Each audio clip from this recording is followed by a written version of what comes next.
One of the things I was so happy to hear in the speech last night by the president was his emphasis on rebuilding America's shipbuilding industry. Weld, baby, weld. White House to create an Office of Shipbuilding. Trump wants America to bend steel and bend it like it used to. This is a wonderful, wonderful thing. Just for the simple fact that we need the industrial base for commercial shipping and military ships.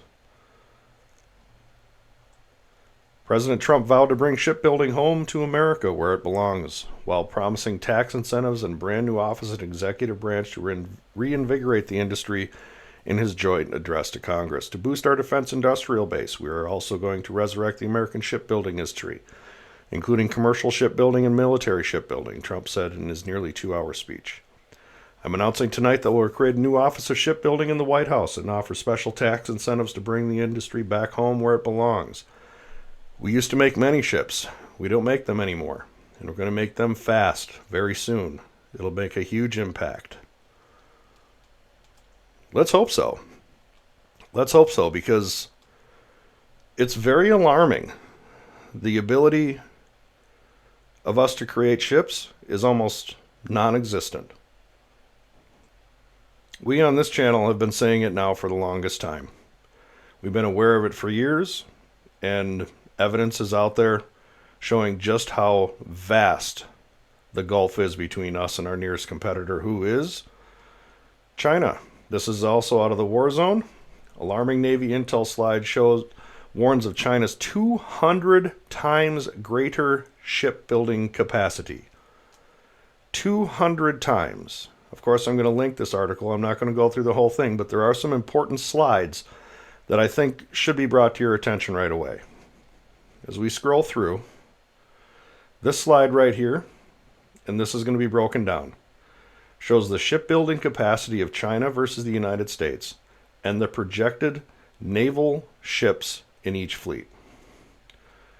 This is the first part of that slide.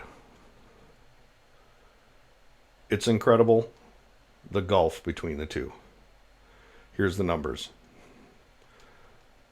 The most eye-catching component of this slide is a description of the relative Chinese and U.S. shipbuilding capacity expressed in the terms of gross tonnage. The graphic shows that China's shipyards have a capacity of around 23,250,000 tons versus less than 100,000 tons in the United States. That's at least 232 times greater than the United States. That's commercial and warship. Commercial and warship. It's incredible. This is the chart itself. This is the naval fleets. In 2035, the Chinese are projected to have a Navy fleet of 475 vessels, with the United States Navy battle force projected at 305 to 317. The Chinese are catching up in technological advancements as far as missiles and weapons capability and ships. I don't want to hear that their ships are crap. They're not. They have been launching modern warships, as modern as any Arleigh Burke class destroyer, with the weapon systems, some of which we don't even have. This is a picture of the Type 55 with 100 and some vertical launch cells on it, whose anti-ship missiles are greater than the Harpoon, as capable as any SM missile that we have in our arsenal. This is just a neat ship. U.S. Navy's Lewis B. Puller class sea-based ship, designed from an oil tanker. We do need to be thinking of things off the shelf, such as that, because we've got to catch up. And the uses of that ship, I'll go into a little bit at the end of this video, just a little bit. I'm not going to go too deep into it. This is a Department of Defense U.S. Navy graph. Again, this is going to be linked. An unclassified graphic published in 2025 showing the full breadth of Chinese naval forces beyond just the People's Liberation Army Navy. This goes into their Coast Guard, their auxiliaries, their maritime militia. Their fleet is growing at a pace that we can't even hope to match at this point. So to hear the president last night talk about needing to rebuild our shipbuilding base was incredibly encouraging to me. We used to build ships. This is the SS Robert E. Peary. Was a Liberty ship. During World War II, she was launched November 12th, 4 days, 15 hours, 26 minutes from the time her keel was laid. I mentioned this in a previous video because we can't build ships at any pace, no less this pace. And if we're going to keep supplies going to Southeast Asia, we need the ability to do so. The point in that video was that we can't. And we don't even have the ability to make it happen in years. We don't have the shipbuilding capacity to move supplies 7,000 miles across the ocean. We have the aircraft capacity to move a vast amount of tonnage, which was the point of that video.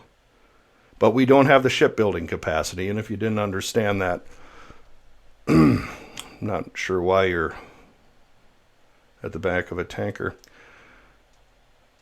This article came to my attention just a few days ago, and I find it encouraging. It goes hand in hand with what the president said last night. U.S. company gears up to build next generation shipyard for new classes of autonomous ships. And this article goes through the company, American tech firm Saronic Technologies is set to revolutionize maritime defense with the construction of Port Alpha, a next-generation shipyard dedicated to building new classes of autonomous ships. And this will be an autonomous shipyard in many ways.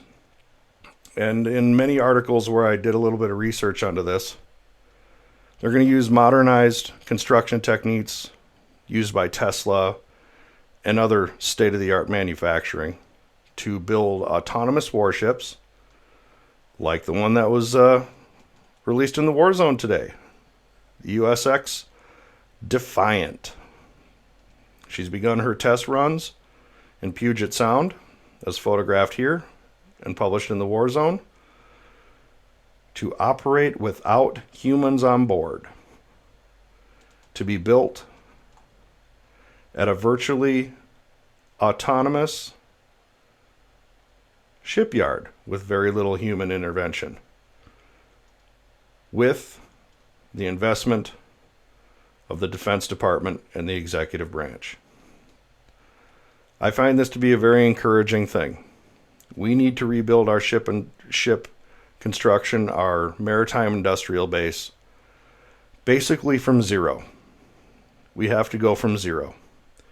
I don't expect us to have to build Liberty ships like we did in World War II. But I would expect that we would be able to build autonomous, non-human ships the size of Defiant, which is less than 200 meters long. This is her photographed as she was getting wheeled out.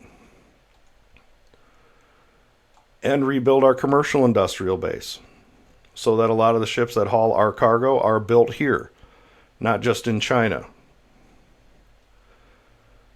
It was a great thing to hear the president recognize what is the biggest problem in the United States Navy today. It isn't the delay of ships, which is a huge problem. It isn't the delay of procurement of weapon systems, which is a huge problem. It's the fact that we can't even build a navy to keep up with our nearest adversary. Starting from zero, the president recognizes that, and I'm glad that he does. I'm glad somebody finally does. The Navy needs our help, and we got to bring it. But with that, I thank you for coming, paying paying attention to this. This is going to be the future of warfare. Keeping a close eye on this. Autonomous warships as the escorts. Built in autonomous shipyards. In very limited human activity shipyards. The future is now. I thank you for coming in. If you liked it, hit the like and the subscribe. Maybe share it with a friend. And I thank you.